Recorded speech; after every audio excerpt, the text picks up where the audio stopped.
Hello friends, आज हम ये जानने की कोशिश करेंगे कि जो फर्स्ट 1 CR है वो हमें किस तरह से प्रैक्टिकली बनाना चाहिए।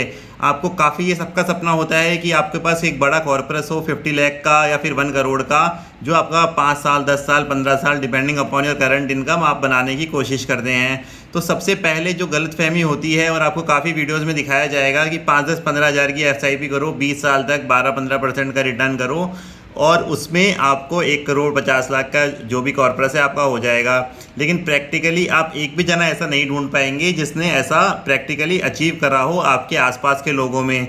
तो मेरा जो पर्सनली बिलीफ ये है कि अगर आपको बहुत बड़ा कॉर्पस बनाना है, लाइक से सपोज 1 CR का, तो आपका जो पहला उसका 10% ऑफ द कॉर्पस जो आपको बनाना है वो हमेशा डेट में होना चाहिए। डेट का मतलब हुआ जैसे सेविंग अकाउंट में आपका जो भी सैलरी आ रही है या बिजनेस की इनकम आ रही है उसको आप नॉर्मल अकाउंट में रखिए, या FD करा दीजिए या RD करा दीजिए। और आप कोशिश कीजिए, अगर आप सैलरी आ रही है तो NPS और PPF PF इनके जो कॉर्पस है, शुरू का जो इन्वेस्टमेंट है आपका 10-20%, वो हमेशा ज़्यादा से ज़्यादा इनमें ही होना चाहिए।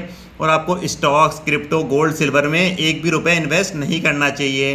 क्योंकि अगर आपको कैलकुलेटर रिच बनना है, कैलकुलेटर में आपको रिच बनना है, तो आप हो सकता है बन भी जाएंगे। 10,000 की SIP करके आप कैलकुलेटर में डालेंगे, SIP कैलकुलेटर में, तो हो सकता है कि आपका 1 करोड़ आपको कैलकुलेटर में, और लेकिन आपको असली में बैंक अकाउंट में अगर आपको रिच बनना है तो आपको सबसे पहले डेट में ही आपको सबसे पहले पैसा ज़्यादा से ज़्यादा इन्वेस्ट करना होगा।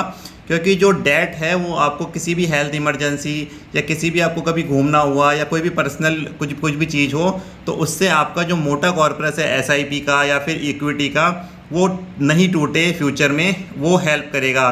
तो सबसे पहले कंपाउंडिंग का बेनिफिट आपको जब भी मिल पाएगा जब आपके पास काफ़ी अच्छे अमाउंट का या नॉर्मल अमाउंट का 10-15 लाख का रुपए का कम से कम डेट अमाउंट होना चाहिए। मतलब डेट का मतलब उधार नहीं, डेट का मतलब होता है सेविंग बैंक, FD RD या इस तरह के लिक्विड फंड, या जैसे जीरोडा आप स्टॉक आप कोई भी ऐप यूज़ करते हैं उसका liquid fund, short term liquid fund होते हैं, उसमें होना चाहिए।